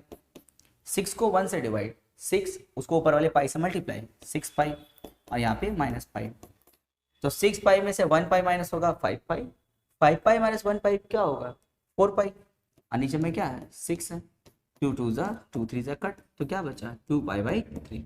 देखो आरएचएस हम लोग वही लाना था, तो therefore LHS equals to RHS proved हो गया। नेक्स्ट क्वेश्चन देखो, नेक्स्ट में हम लोग को बोला है using principal value find the value of. Principal value को यूज करते हुए आपको वैल्यू फाइंड करना है, यानी कि जब तुम रिमूव करोगे तो ध्यान रहे वो वैल्यू प्रिंसिपल वैल्यू में लाई करना चाहिए। तो चलो स्टार्ट करते हैं। कॉस इनवर्स 1/2 ऐसे रहने दो, और यहाँ पे हम लोग सेट 2 वाला फिर पहले फॉर्मूला यूज करेंगे। ठीक है, साइन इनवर्स ऑफ -x होता है माइनस साइन इनवर्स x, यानी कि माइनस बाहर आ जाता है, बाहर आकर के इस माइनस से मल्टीप्लाई हो जाएगा, minus minus plus 2 sine inverse 1/2। तो यहाँ हो जाएगा कॉस इनवर्स। अब बोले 1/2 कॉस का कितना डिग्री होता है? 60 डिग्री होता है, यानी कि कॉस पाई/3। फिर 2 साइन इनवर्स 1/2, देखो साइन का कितना डिग्री होता है? 30 डिग्री, यानी कि पाई/6 होता है। अब यहाँ कॉस और कॉस इनवर्स रिमूव तो क्या बचेगा? पाई/3 और यहाँ से साइन और साइन इनवर्स रिमूव, तो क्या बचेगा, पाई बाई 6 बचेगा। यहाँ तो कैंसिल होगा, देखो 2 1 जा 2 3 तो कितना हो गया, pi by 3 plus pi by 3। LCM लेंगे तो कितना आ जाएगा, 2 पाई बाई 3। अब उसको भी एकदम सेम प्रोसेस से करोगे ईजी हो जाएगा। तो चलो कर ही लेते हैं। यहाँ पर देखो पहले सेट टू का फॉर्मूला यूज करेंगे। Cosec inverse of minus x क्या होता है, माइनस कॉसेक इनवर्स एक्स। और यहाँ पे देखो cot inverse of minus x. Cot inverse of minus x का फॉर्मूला क्या था, pi minus cot inverse x था, है ना, pi minus cot inverse x. तो माइनस कॉसेक इनवर्स, बोलो 1 कॉसेक का कितना डिग्री होता है, पाई बाई 2, यानी कि cosec 90 plus pi minus cot inverse 1 by root 3, cot का कितना डिग्री होता है 60, यानी कि कॉट पाई बाई 3। यहाँ से कॉसेक और कॉसेक इनवर्स को रिमूव करेंगे तो क्या बचेगा, पाई बाई 2, यहाँ पे पाई माइनस, यहाँ पे रिमूव करेंगे तो क्या बचेगा, पाई बाई 3 बचेगा। अब एलसीएम लेते हैं। इसके नीचे कुछ मतलब क्या है, 1 है, तो 2 और 3 का एलसीएम क्या होगा 6। 6 को 2 से डिवाइड, 3 उसको माइनस पाई से मल्टीप्लाई, माइनस 3 पाई, यहाँ पे 6 पाई, यहाँ पे माइनस 2 पाई। माइनस करेंगे 6 पाई माइनस 3 पाई क्या होगा 3 पाई, और 3 पाई में से 2 पाई माइनस, तो 1 पाई बचा, और नीचे क्या है 6। आंसर हो गया। देखो कितना इजी है। बस यहाँ पे सेट 1 और सेट 2 फिलहाल के लिए तुमको एक्सरसाइज नंबर 2.1 करने के लिए तुमको सेट 1 और सेट 2 का फॉर्मूला याद होना चाहिए। सेट 2 जब हम लोग ये इसका एक्सरसाइज नंबर जब 2 स्टार्ट करेंगे तो उस टाइम में थोड़ा ज़्यादा फॉर्मूला है, उसके लिए पहले हम फिर फॉर्मूला लिखा देंगे, उसके बाद सब स्टार्ट करेंगे। लेकिन 2.1 का सम करने के लिए तुमको सेट 1 और सेट 2 एकदम अच्छे से याद होना चाहिए, तभी इसका सम्स बना पाओगे। अच्छा, उसके बाद हम ना इसका एक टेस्ट के लिए 10 क्वेश्चंस का हम एक पीडीएफ भी अपलोड कर देंगे। उसमें उसके डिस्क्रिप्शन में उसका हम दे देंगे, उसमें जाकर तुम लोग डाउनलोड कर लेना, और उसका तुम लोग ना खुद से इसका टेस्ट दोगे, पहले प्रैक्टिस कर लेना अच्छे से, उसके बाद टेस्ट दोगे। फिर जो क्वेश्चन नहीं बनेगा हम वो भी डिस्कस कर देंगे। क्वेश्चन नंबर 16 देखो, यहाँ पे देखो, फिर यहाँ से काम स्टार्ट करेंगे। √3/2, पहले ये सोचो कि √3/2 कॉस का कितना डिग्री होता है, ठीक है, और धीरे धीरे करके हम लोग यहाँ पे सामने की तरफ आएंगे। तो पहले अभी यहाँ से आधा पूरा उतार देंगे हम लोग, tan inverse 2 sine 2 cos inverse, देखो यहाँ तक उतार दिए। अब सोचो √3/2 कॉस का कितना डिग्री होता है, कॉस 30 डिग्री होता है, यानी कि कॉस π/6 होता है। फिर यहाँ से आधा पूरा उतार देंगे हम लोग, tan इनवर्स 2 साइन, यहाँ पे 2, यहाँ तक उतार दिए। अब देखो कॉस और कॉस इनवर्स रिमूव हो जाएगा ना, क्या बचेगा, π/6 बचेगा वहाँ पे। अब देखो tan इनवर्स यहाँ पे 2, अच्छा ये 2 और ये 6 कैंसिल होगा ना, 2 1 जा 2 3 जा, तो कितना हो गया 2 साइन π/3। अब यहाँ tan इनवर्स 2 और साइन π/3, साइन π/3 यानी कि साइन 60 डिग्री कितना होता है, √3/2 होता है। यहाँ 2 कट हो गया, क्या बचा tan इनवर्स √3। अब बोलो √3 tan का कितना डिग्री होता है, 60 डिग्री होता है, यानी कि π/3। tan और tan इनवर्स रिमूव कर देंगे तो क्या बचा π/3, आंसर। तो इसी सब पर बेस्ड क्वेश्चन पेपर रहेगा, ठीक है। तो अच्छा से इसको प्रैक्टिस करने के बाद टेस्ट स्टार्ट करोगे तो बहुत ईजी रहेगा। चलो क्वेश्चन नंबर 17 का पार्ट 2 देखो। पहले तो यहाँ पे सेट 2 का फॉर्मूला यूज करना होगा, उसके बाद ही सेट 1 यूज करेंगे। यहाँ पे देखो जैसे tan inverse of minus x क्या होगा, minus tan inverse of x. यहाँ पे देखो इसमें तो कुछ यूज नहीं करना है, इसको वैसे रहने दो अभी, cot इनवर्स 1/√3।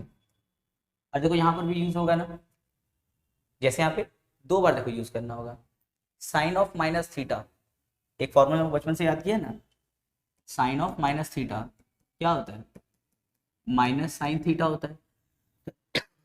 पहले वाला फॉर्मूला यूज करोगे साइन ऑफ माइनस थीटा, तो हो जाएगा माइनस साइन थीटा, यानी कि साइन के सामने माइनस आ जाएगा, तो बन जाएगा tan inverse of minus sine. तो फिर tan इनवर्स ऑफ माइनस क्या होता है, माइनस tan इनवर्स होता है, यानी कि वो माइनस और बाहर आ जाएगा, minus plus minus tan inverse sine π/2। तो साइन π/2 क्या होता है 1 होता है, तो हम डायरेक्ट 1 लिख देंगे यहाँ पे। समझ में कौन सा कंसेप्ट यूज किया, साइन ऑफ माइनस थीटा क्या होता है माइनस साइन थीटा, तो माइनस यहाँ पर आ जाएगा। tan इनवर्स ऑफ माइनस क्या होता है माइनस होता है, तो माइनस प्लस माइनस दे दिया हम यहाँ पे।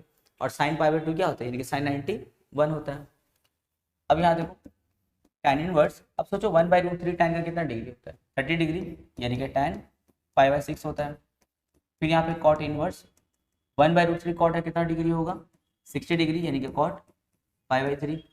और यहाँ पे माइनस tan इनवर्स 1 tan का कितना डिग्री होता है, 5/4 होता है।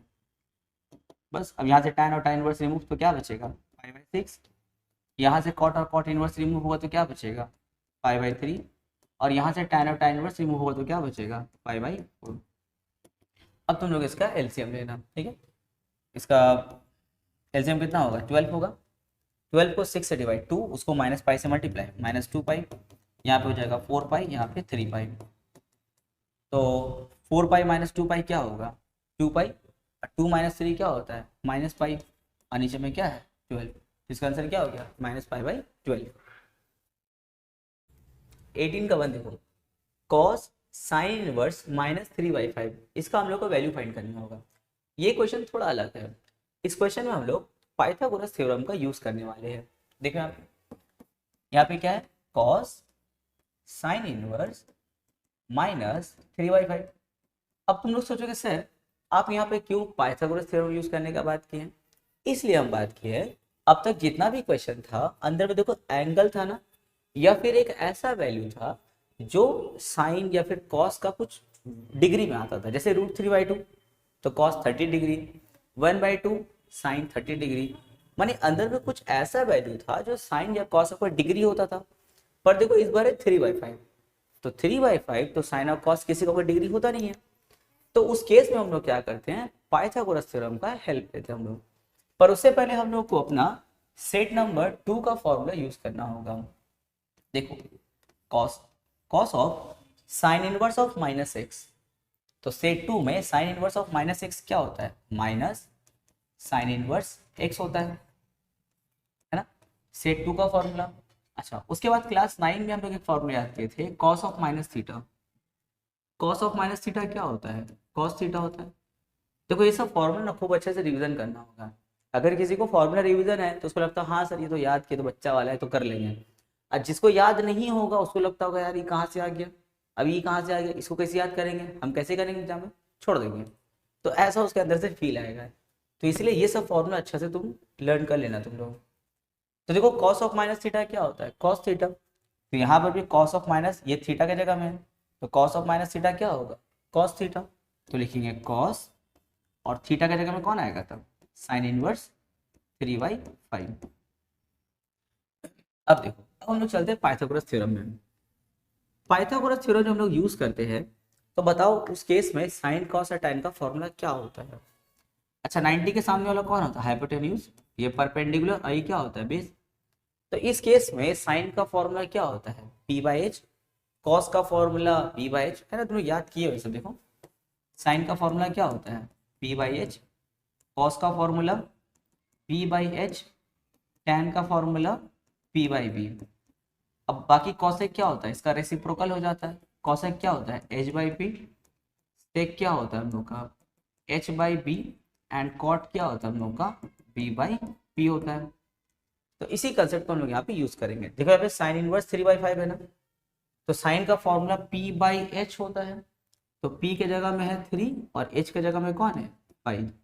p के जगह में 3 और h के जगह में 5। अब तुम लोग पाइथागोरस थ्योरम का यूज करना।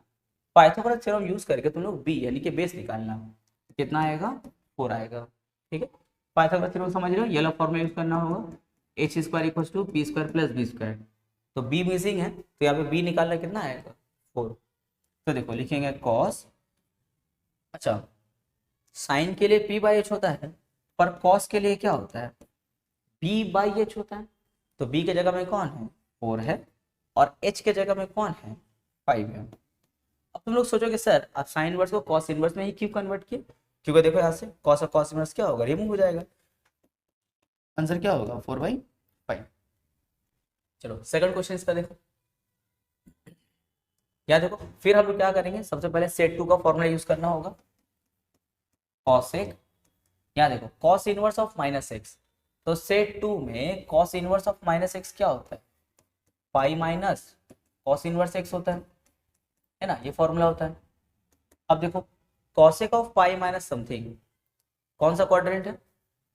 पाई माइनस ना, तो देखो पाई माइनस मतलब क्या, सेकंड क्वाड्रेंट। सेकंड क्वाड्रेंट में कॉसेक क्या होता है? पॉजिटिव होता है, क्योंकि देखो साइन ऑफ कॉसेक का घर वाला तो रहेगा पॉजिटिव। पाई मतलब नो चेंज, मतलब कॉसेक का कॉसेक ही रहेगा। अगर यहाँ पाई बाय 2 होता तो कॉसेक हम लोग का सेक में कन्वर्ट होता। पाई है तो कॉसेक का कॉसेक, इसका काम खत्म। बचा कौन? Cos inverse 12/13। फिर हम लोग यहाँ पे पाइथागोरस लगाएंगे और उसको कॉसेक इनवर्स में कन्वर्ट कर देंगे। क्योंकि कॉसेक इनवर्स में इसलिए कन्वर्ट करेंगे क्योंकि बाहर कॉसेक है, तो कॉसेक और कॉसेक इनवर्स रिमूव हो सकता है।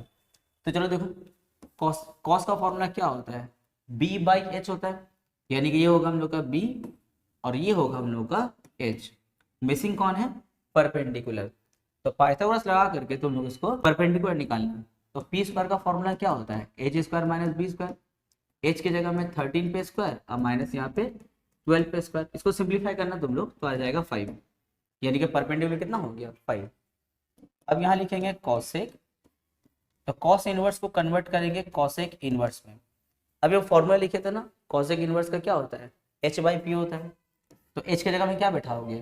13 और पी की जगह में 5। अब यहाँ से कॉसेक और कॉसेक इनवर्स को हम लोग रिमूव कर देंगे, कितना बचेगा? 13/5। तो देखो कैसे हमको पता चला कि यहाँ पे पाइथागोरस यूज करना है। अंदर में ऐसा वैल्यू आ गया था जो किसी एंगल में नहीं आता था।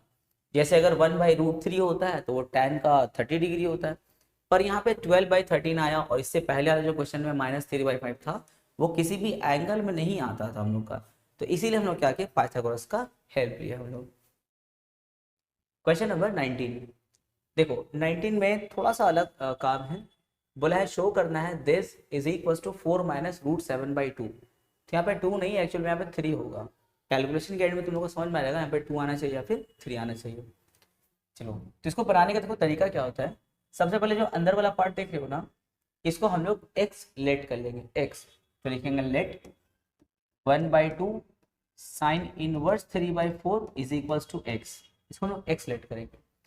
2 को क्रॉस करके x के पास भेज दो, तो साइन इनवर्स 3/4 इक्वल टू क्या होगा? 2x हो जाएगा। अच्छा, साइन इनवर्स का जो रेंज है, यानी कि जो साइन इनवर्स का प्रिंसिपल वैल्यू है वो -π/2 से π/2 होता है।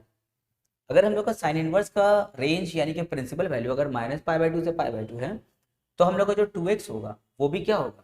-π/2 से π/2 होगा। तो हम लिख सकते हैं 2x जो होगा मेरा वो -π/2 से लेकर के π/2 तक होगा, है ना। अच्छा, तो x का वैल्यू क्या होगा? तो यहाँ पे 2x है, x को फ्री करने के लिए हम लोग क्या करेंगे? 2 से डिवाइड कर देंगे। तो जब 2 से डिवाइड करेंगे तो ये हो जाएगा π/4 लेसर देन इक्वल टू, ये हो जाएगा x और ये लेसर देन इक्वल टू क्या होगा? π/4। अब हम लोग क्यों ऐसा कर रहे हैं? ताकि हम लोग को फिर देखना एंड में ईजी हो हम लोग के लिए। तो x का क्या हो गया? -π/4 से ग्रेटर और लेस देन π/4 हो गया। अब इसका काम हम लोग क्यों किए? क्योंकि फिर तो कोई प्लस माइनस का झमेला है। इस चैप्टर में ना देखो सबसे ज़्यादा जो मेन फोकस वाला दिक्कत वाला पॉइंट होता है वो होता है प्लस माइनस का साइन वाला। ज़्यादातर टाइम तुम लोग का x का 2 वैल्यूज आएगा, कौन सा वैल्यू एक्सेप्ट करना है कौन सा नहीं, उसमें ज़्यादा हम लोग को दिमाग चलाना होता है। तो यहाँ पर भी एंड में हम लोग का 2 वैल्यू आएगा, पर एक्सेप्ट कोई एक होगा और उस एक वैल्यू को एक्सेप्ट करने के लिए ये कंडीशन हम लोग का हेल्प करेगा। तो अभी काम करो, साइन इनवर्स को वहाँ भेज के साइन कर दो, तो हो जाएगा sign 2x is equal to में क्या? 3/4। साइन 2x का वैल्यू फॉर्मूला सोचो tan के फॉर्म में। तो साइन 2x का एक फॉर्मूला ना क्लास 11 में हम लोग यूज़ किए थे। साइन 2x का फॉर्मूला tan के फॉर्म में क्या होता है? 2 tan theta by 1 plus tan square theta. तो हो जाएगा यहाँ पे 2 tan x by 1 plus tan square x, और यहाँ पे क्या है? 3/4। क्रॉस मल्टीप्लाई करेंगे तो हो जाएगा 3 + 3 tan स्क्वायर x और यहाँ हो जाएगा 8 tan x। तो अब इसको यहाँ ले लो तो हो जाएगा 3 tan square x minus 8 tan x plus 3 is equal to क्या? 0। बिल्ट अप फैक्टर ये नहीं हो पाएगा तो सीधा आचार्य लगाना होगा इसमें। तो सीधा आचार्य का फॉर्मूला याद है, जैसे ax² plus bx plus c होता है, तो इसका सीधा आचार्य क्या होता है? x equals to -b plus minus root over b² minus 4ac/2a। तो यहाँ पे x की जगह में कौन है? tan x है। जब यहाँ x था तो लिखते हैं x इक्वल्स टू इसका फॉर्मूला, पर यहाँ तो x की जगह में tan x है, तो formula tan x equals to करके हम लोग को लिखना होगा। तो देखो लिखेंगे tan x is equals to minus B, तो b की जगह में कौन है -8 है, plus minus root over B square यानी कि -8 स्क्वायर माइनस 4ac, a के लिए 3 और c के लिए भी 3, और नीचे 2a, a की जगह में कौन है 3 है, तो 2 3 6, यहाँ हो जाएगा हम लोगों का। अच्छा b की जगह में -8 था ना, तो यहाँ -8 देना होगा, फॉर्मूला माइनस बी होता है ना, तो माइनस दिए और b के लिए तो -8 देना होगा ना, तो minus minus plus 8 plus minus root over, इसको सिंप्लीफाई करना तो 28 आ जाएगा बाई 6। अब यहाँ हो जाएगा 8 प्लस माइनस 28 का रूट है, हम उसको ऐसे लिख सकते हैं ना 2√7/6। ऊपर में देखो कुछ कॉमन है 8 और 2 में, यस 2 कॉमन है, 2 कॉमन लेंगे तो हो जाएगा 4 प्लस माइनस √7/6। यहाँ 2 1 2 3 कट, तो कितना हो गया 4 प्लस माइनस √7/3। पर देखो प्रूफ में क्या था 2 था नीचे ना, पर क्या आना चाहिए 3 आना चाहिए, लेकिन अच्छा tan x ना, तो x की जगह में हम लोग क्या बैठाएंगे, x की जगह में तो हम लोग ये लेट करके रखे थे ना, देखो ये लेट करके रखे थे, तो x की जगह में उसको बैठा देना।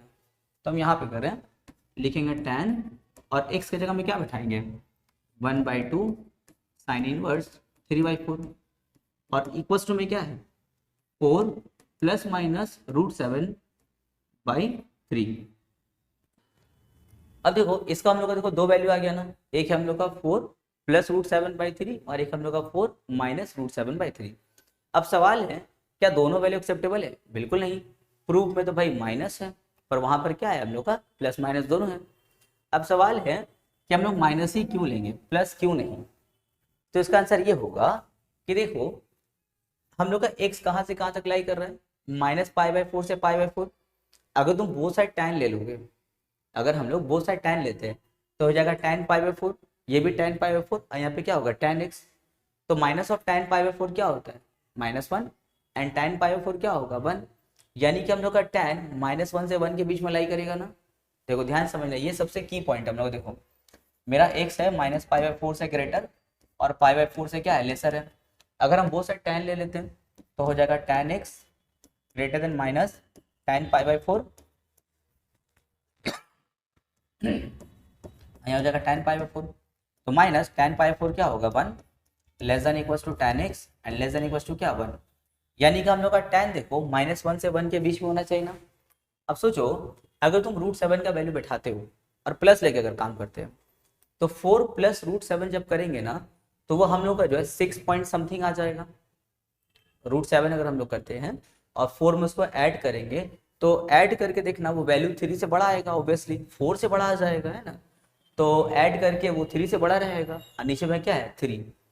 अगर हम लेते हैं 4 प्लस √7 और नीचे में अगर हम 3 लेते हैं तो ऐड करेंगे तो वैल्यू बड़ा आएगा, उसको 3 से डिवाइड करेंगे तो देखना 1 से ग्रेटर आ जाएगा।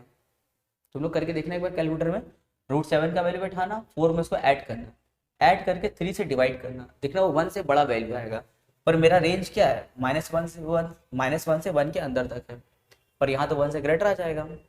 तो उस केस में अगर हम -√7 लेते हैं तो 4 माइनस √7 जब माइनस करोगे तो 3 से देखना लेसर वैल्यू आएगा, जैसे वो 3 से लेसर आएगा उसको 3 से डिवाइड करना तो वैल्यू लेसर देन 1 आ जाएगा, यानी कि इस रेंज में फिट हो जाएगा। तो इसीलिए हम लोग क्या करेंगे प्लस वाला नहीं लेते, हम लोग किसको लेते हैं माइनस वाला को लेते हैं। तो लिखेंगे tan 1/2 sine inverse of 3/4 is equal to में क्या लेंगे 4 माइनस √7/3 और रीजन बताएंगे since x is greater than equal to -π/4 lesser than equal to π/4। अब देखो अगर ये कंडीशन हम लोग नहीं पहले से अगर निकाल के रखते तो यहाँ पे देखो आंसर देने में हम लोग को गड़बड़ी हो जाती है, ठीक है। तो थोड़ा सा लेवल है क्वेश्चन का, तो एक दो बार प्रैक्टिस कर लोगे, इससे रिलेटेड क्वेश्चन अगर एग्जाम्पल में है और एक्सरसाइज में अगर क्वेश्चन है तो उसको भी कर लेना ताकि सारा डाउट्स एंड डर खत्म हो जाए। तो ये एक्सरसाइज अच्छे से प्रैक्टिस कर लोगे। सबसे पहले जो दोनों सेट फॉर्मूला का वो याद करना, सम्स प्रैक्टिस करना, उसके बाद हम जो PDF इसका दे देंगे टेस्ट के लिए 10 क्वेश्चन है MCQ का, उसको तुम लोग अच्छे से सॉल्व करना।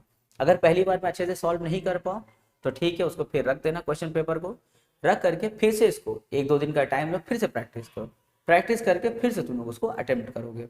उसी तरह हम हर एक्सरसाइज करवाते जाएंगे, और उसका क्वेश्चन हम तुम लोग को ऐसे देते जाएंगे। इसके अलावा जो तुम लोग से नहीं बनेगा वो हम आंसर भी डिस्कस करेंगे। इससे हम लोग का एग्जाम का प्रिपरेशन हो जाएगा।